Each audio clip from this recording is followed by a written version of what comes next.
Hello everyone, this is समीक्षा class में आपका स्वागत है। हम देख रहे थे historical development of Indian constitution. आगे हम पिछले क्लास में हम बात कर चुके थे रेगुलेटिंग एक्ट ऑफ 1773 एंड उसके बाद हम लोग बात किए थे सेटलमेंट एक्ट ऑफ सेटलमेंट या अमेंडिंग एक्ट ऑफ 1781 और फिर हम लोग बात किए थे पिट्स इंडिया एक्ट 1784। तो इन सारी चीज़ों को देखने के बाद हम आगे बढ़ते हैं। इसी क्रम में हम अगला जो रिफॉर्म देखते हैं या डेवलपमेंट ऑफ कॉन्स्टिट्यूशन देखते हैं वो देखते हैं एक्ट ऑफ 1786। छोटा सा ये एक्ट रहता है। ये एक्ट ऑफ 1786 को देखने के बाद फिर हम चार्टर एक्ट 1793 में प्रवेश करेंगे। तो अभी हम लोग फिलहाल एक्ट ऑफ 1786 देखेंगे। एक्ट ऑफ 1786 सबसे बहुत इम्पोर्टेंट है ये इसलिए क्योंकि यहाँ पर लॉर्ड कॉर्नवालिस जब वो इंडिया में गवर्नर जनरलशिप उसे मिल रही थी या उसको लेना था तो उसने कंडीशन रखा था। कंडीशन ये था कि वो जब आएगा तो वो कमांडर इन चीफ या फिर यूं कह ले जो इंडियन आर्मी के जो कमांडर है वो कमांडर इन चीफ या सुप्रीम कमांडर वो रहेगा और साथ में उसको ओवरराइडिंग पावर या वीटो पावर रहेगा। वीटो पावर किस चीज़ का? तो वीटो पावर जो काउंसिल्स के जो भी डिसीजंस होंगे उसको निगेट करने के लिए, वो ख़त्म करने के लिए, अगर उसको पसंद नहीं है तो वो काउंसिल्स के जो डिसीजंस है उस पर वीटो कर सकता है। वीटो का मतलब होता है नेगेटिव राइट। इसका मतलब है कि अगर जो डिसीजंस काउंसिल्स के द्वारा लिया गया है, मेंबर ऑफ काउंसिल्स के द्वारा लिया गया है, तो अगर ये गवर्नर जनरल को या लॉर्ड कॉर्नवालिस को पसंद नहीं आता है तो इसे ये निरस्त कर सकता है, इसे ये नल एंड वॉइड करार दे सकता है, यानी वीटो नेगेटिव पावर, मतलब वो ख़त्म कर सकता है वो। तो इसका मतलब ये बहुत इंपॉर्टेंट डेवलपमेंट है यहाँ पर, इसलिए क्योंकि गवर्नर जनरल जो चाहता है वो उसके अपने अनुसार एडमिनिस्ट्रेशन या इंडियन सिस्टम को रन कर सकता था। इससे एक बेनिफिट ये मिलने जा रहा था। तो ये क्यों आया? 1786 का सबसे पहला पॉइंट है दिस, एक मिनट, दिस ये क्यों आया? ये आया वो रन करने के लिए जो लॉर्ड कॉर्नवालिस था उसके वजह से। This came due to lord Cornwallis.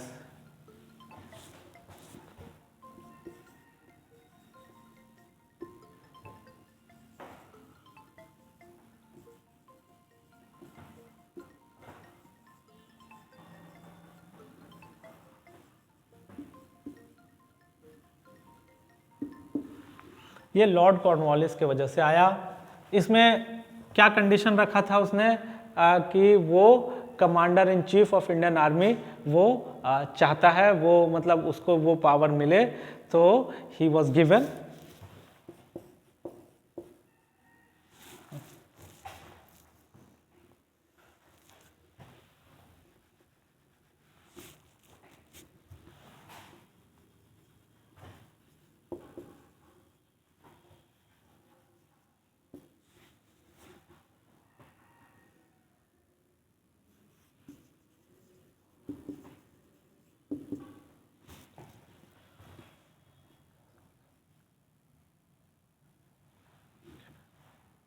Position.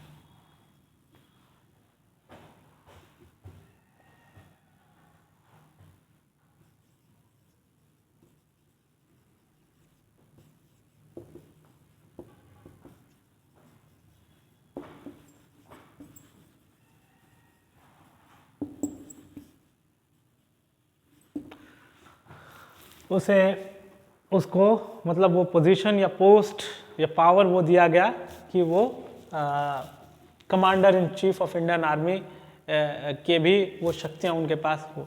तीसरा जो सबसे महत्वपूर्ण था कि ही वॉज गिवन, मतलब he was provided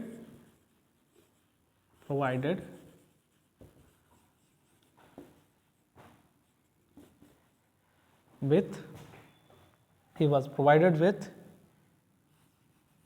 the veto power.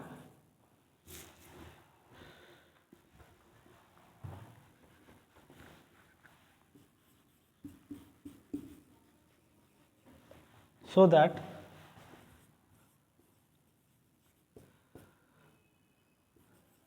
he can nullify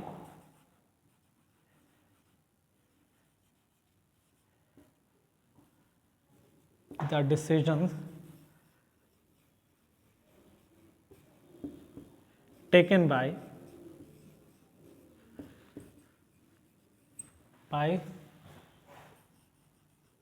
the council. Councils के द्वारा जो डिसीजंस लिए जाएं उसको वो नलिफाई कर सकता है। तो ये बहुत छोटा सा था, लेकिन ये एक्ट ऑफ 1786 इसलिए आया था ताकि वो लॉर्ड कॉर्नवालिस को ज़्यादा से ज़्यादा फैसिलिटेट कर सके, ताकि वो उसे किसी भी प्रकार का एडमिनिस्ट्रेशन में दिक्कत ना आए। तो ये चीज़ें हैं। इससे पहले हम देखते हैं ये बहुत इंपॉर्टेंट उसे पावर दिया गया था, हालांकि उसने ये कंडीशंस रखा था आने से पहले, इंडिया आने से पहले ये कंडीशंस रखा था, then he will serve in India as a governor general of Bengal. So that is the thing. ये जो चीज़ें हैं ये उसने ये बहुत इंपॉर्टेंट है, वीटो पावर उसने जो लिया था, वीटो पावर उन्हें हासिल हुई थी। इसके पीछे एक स्टोरी है, ये है कि जब 1773 में जब गवर्नर जनरल ऑफ बंगाल जो थे उनको असिस्ट करने के लिए जो काउंसिल के मेंबर होते थे, तो 4 मेंबर्स होते थे और चारों जो डिसीजंस मेजॉरिटी डिसीजंस हुआ करता था। और जब मेजॉरिटी डिसीजंस में जाहिर सी बात है वो लोग ऐसा डिसीजन लेते थे ताकि गवर्नर जनरल को जिम्मेदार ठहराया जा सके और अपनी जिम्मेदारी से बची जा सके, वैसा ही डिसीजन लेते थे। वैसा कोई भी डिसीजन नहीं लेते थे जिसमें उनकी रिस्पॉन्सिबिलिटी ज़्यादा बने। तो ये बहुत बारीकी से ये काम किया जाता था और इससे क्या था, गवर्नर जनरल उतने शक्तिशाली नहीं होते थे। वजह क्या थी कि वो तभी वोट कर सकते थे या तभी उनकी बात शायद मानी जाती या उनकी बात रखी जाती जब इक्वल रहता। अगर वोट्स ये हो जाता, इक्वल हो जाता, यानी 2-2 का हो जाता, तो उस समय वो कास्टिंग वोट कर सकते थे, तब उनके अपनी जो मन मुताबिक जो डिसीजंस होते। तो ऐसे में ये बहुत इंपॉर्टेंट था कि ये कहीं ना कहीं और पावरफुल बना दिया है, ये कहीं ना कहीं गवर्नर जनरल ऑफ बंगाल को बहुत ज़्यादा पावरफुल बना दिया। तो ये एक बहुत कंसोलिडेट करने का या मजबूत करने की एक बहुत इंपॉर्टेंट डिसीजंस थी। 1786 एक्ट ऑफ 1786 के बाद अब हम लोग आगे जाएंगे चार्टर एक्ट ऑफ 1793। ये चार्टर एक्ट, इसके बाद जितने भी आएंगे वो चार्टर एक्ट आएंगे, यानी पिट्स इंडिया एक्ट, फिर एक्ट ऑफ 1786 ये आता है, उसके बाद फिर चार्टर एक्ट 1793 आता है, फिर 20 सालों के बाद फिर एक्ट आता है, वो चार्टर एक्ट वो भी आता है, वो 1813 को आता है। फिर उसके बाद अगले 20 साल के बाद 1833 को चार्टर एक्ट आता है, अगेन चार्टर एक्ट आता है वही 1833 को। फिर last of the charter acts 1853 होता है, वो हम देखते हैं कि वो चार्टर एक्ट ये 1773 के बाद 1813 के बाद 1833, फिर 1853, ये 4 लगातार चार्टर एक्ट आते हैं और 1853 वो इस सीरीज का लास्ट चार्टर होता है। तो हम ये बात करेंगे इस अभी कि चार्टर एक्ट 1773 क्या है, इसमें क्या चीज़ें हैं, इस पर हम डिस्कस करते हैं।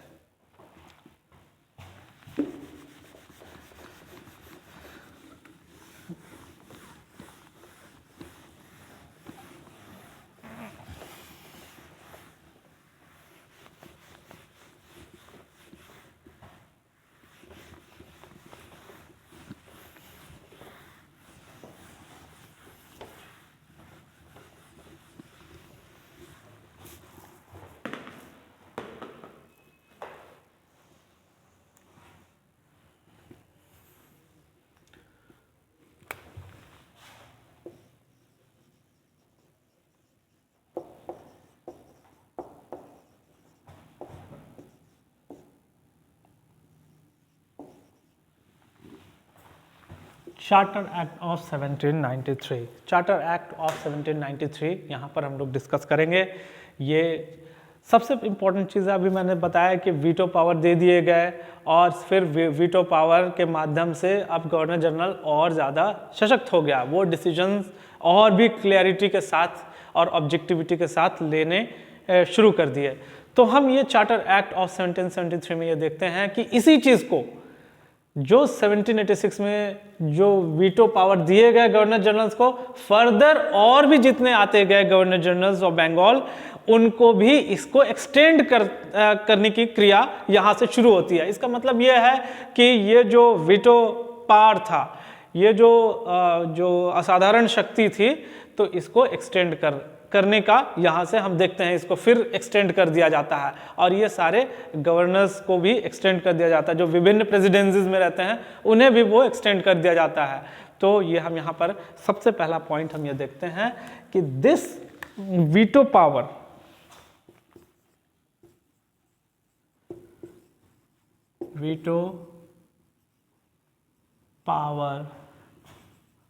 was further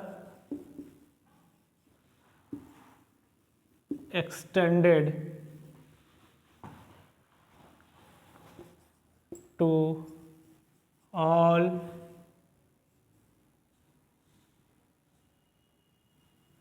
future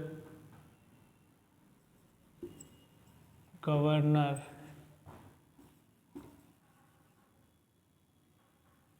generals and governors of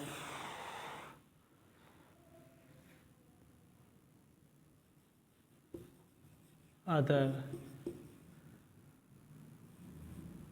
presidencies।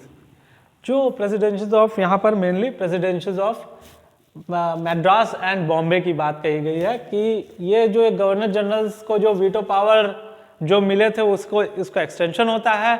उसके साथ है गवर्नर्स ऑफ डिफरेंट प्रेसिडेंसीज, जो मद्रास एंड बॉम्बे के प्रेसिडेंसीज थे, उन्हें भी ये शक्तियां प्रदान की जाती हैं। अब नेक्स्ट पॉइंट हम देखते हैं। ये तो सबसे इंपॉर्टेंट चीजें ये हो गई हैं। अब दूसरा इंपॉर्टेंट चीज ये हम देखते हैं कि ये हम मोर पावर्स जो हम देखते हैं कि ये जो शक्तियां हैं, ये पावर्स को ज़्यादा मतलब शक्तियां देने का काम किया है इसने ये किया है कि एक प्रकार से एक शक्तिशाली ज़्यादा बना दिया है, ठीक है। और इस तरह से हम देखते हैं कि जो गवर्नर जनरल्स थे उनको ज़्यादा शक्तिशाली बना दिया और ज़्यादा शक्तिशाली बना करके जो ये क्लियर कट यहाँ पर बता दिया गया कि ये जो गवर्नर जनरल है उनका पोजीशन ज़्यादा बड़ा है और जो डिफरेंट है उन्हें जो उसके बाद समझ लिए जो गवर्नर्स हैं ऑफ मद्रास और बॉम्बे हैं उनका थोड़ा नीचे है। हालांकि ये ओवर राइडिंग पावर्स, मेनली ये ओवर राइडिंग पावर्स है वो गवर्नर जनरल्स के लिए था, तो ये चीज़ें दी गई हैं। यहाँ पर ज़्यादा ये चार्टर एक्ट ने ज़्यादा शक्तिशाली बनाया है गवर्नर जनरल ऑफ बंगाल को, ठीक है। ओवर राइडिंग पावर भी उन्हें दिया गया था कि किसी तरह भी जो कानून बनेगा या किसी तरह का जो भी चीज़ें हैं वो जो काउंसिल्स में डिसीजंस होंगे उसे वो ओवरराइड कर सकते हैं। दूसरा ये तो हो गया, ये इम्पोर्टेंट हो गया। यहाँ पर आप लिख सकते हैं कि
यहाँ से साफ हो जाता है कि गवर्नर जनरल ऑफ बंगाल को ज़्यादा शक्तियाँ दी जाती हैं और governor of Madras and Bombay को उससे जो पोजीशन है उससे नीचे कर दिया जाता है। इसका मतलब यहाँ पर जो शक्ति का जो डिवीजन या शक्ति जो दी गए थे इसमें कोई एम्बिग्विटी, कोई कंफ्यूजन ना हो, इसलिए ऐसा किया गया। इससे पहले हम जो 1773 में देखते हैं कि रेगुलेटिंग एक्ट तो बना, लेकिन वहाँ पर चूंकि एक क्लियर कट किसको कितना पावर है, किसको कितनी शक्तियाँ हैं, ये नहीं थी। इससे क्या होता था कि तीनों जो governors of Bengal, governor of Bombay and Madras, तीनों में किसी प्रकार का ये नहीं था कि गवर्नर ऑफ बंगाल की बात माने, मीन्स वो बॉम्बे वाले माने या मद्रास वाले माने, even governor general of Bengal बनने के बाद भी, ठीक है, इस तरह का कोई भी डिसीजंस मतलब वो लोग मानते नहीं थे। तो यहाँ पर जो इस एक्ट के आधार पर ये कहा जा सकता है कि वो शक्तियों का जो विभाजन या किसके पास कितनी शक्तियाँ हैं, कौन किसके नीचे है, कौन किसके ऊपर है, ऐसा करने से ये क्लियर हो गया कि governor general of Bengal has become more power than other presidencies, ये यहाँ पर क्लियर है। इसके बाद जो नेक्स्ट पॉइंट है ये हम देखते हैं कि ये इनका जो टेन्योर या एक्सटेंशन पीरियड है, यानी ईस्ट इंडिया कंपनी यहाँ से उसको 20 साल और एक्सटेंशन यहाँ से मिल जाता है, यहाँ से 20 इयर्स का एक्सटेंशन मिल जाता है, ठीक है। यानी जो 20 सालों का जो ट्रेड मोनोपोली है, ट्रेड मोनोपोली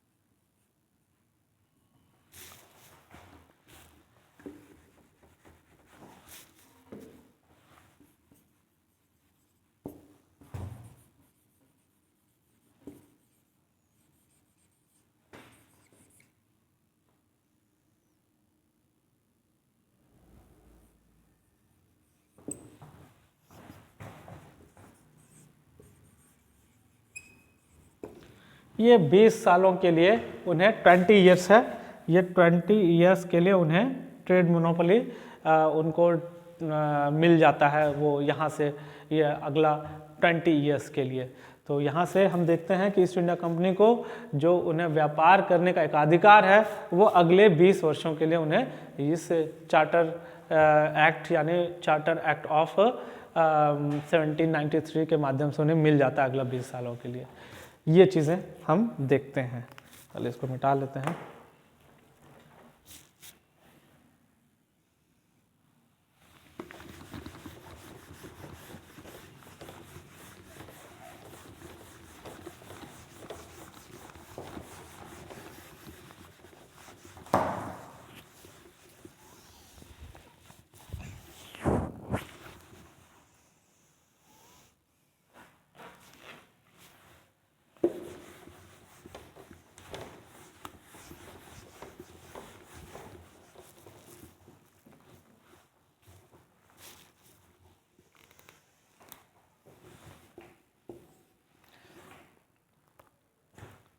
अब बात करते हैं हम नेक्स्ट जो चीज़ें हैं, वो अगला पॉइंट है वो ये कि इसी चार्टर एक्ट ऑफ 1793 में हम ये देखते हैं कि जो कमांडर इन चीफ है, कमांडर इन चीफ को काउंसिल्स का मेंबर अब एक्सक्लूड कर दिया जाता है, और तब तक के लिए एक्सक्लूड कर दिया जाता है जब तक किसी प्रकार का उसे इंक्लूड करने की बात ना कही जाए। तो commander in chief, now the commander in chief was not a member of the council। पहले था कि 3 मेंबर्स थे, 3 काउंसिल में 3 मेंबर्स थे, ठीक है, पिट्स इंडिया एक्ट में, उसके बाद एक कमांडर इन चीफ इंक्लूडेड था। अब यहां पर यह है कि now the commander in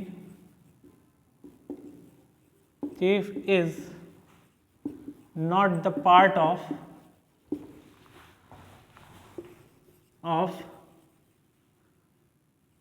council, ये काउंसिल का एक पार्ट नहीं था।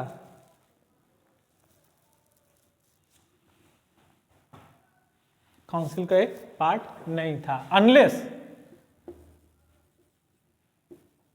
ही वॉज नॉट अपॉइंटेड, जब तक वो उसे अपॉइंट ना किया जाए, जब तक उसे अपॉइंट ना किया जाए। ये हम देखते हैं, ये ये बहुत इंपॉर्टेंट है। ये कमांडर इन चीफ अब वो काउंसिल के पार्ट नहीं रहते हैं, ठीक है, वो एक्सक्लूड कर दिए जाते हैं। नेक्स्ट पॉइंट ये भी बहुत इंपॉर्टेंट है, क्योंकि जो रेवेन्यू, जो बोर्ड ऑफ कंट्रोल एंड, अगर देखें बोर्ड ऑफ कंट्रोल जो थे, ठीक है ना, बोर्ड ऑफ कंट्रोल के मेंबर्स एंड स्टाफ्स को जो रेवेन्यू या उनका जो खर्च है, उनको सैलरी इंडियन रेवेन्यू या इंडियन जो ट्रेजरी से दी जाती, यहाँ से दी जाएगी, ये बात कही गई है। ये बात, इसी बात को हम यहाँ पर लिखेंगे कि जो रेवेन्यू दी गई है, जो उसके जो सैलरी हैं, ठीक है, रेम्यूनरेशन या सैलरी जो भी है, तो वो इंडियन ट्रेजरी से या इंडियन रेवेन्यू से दी जाएगी, ठीक है।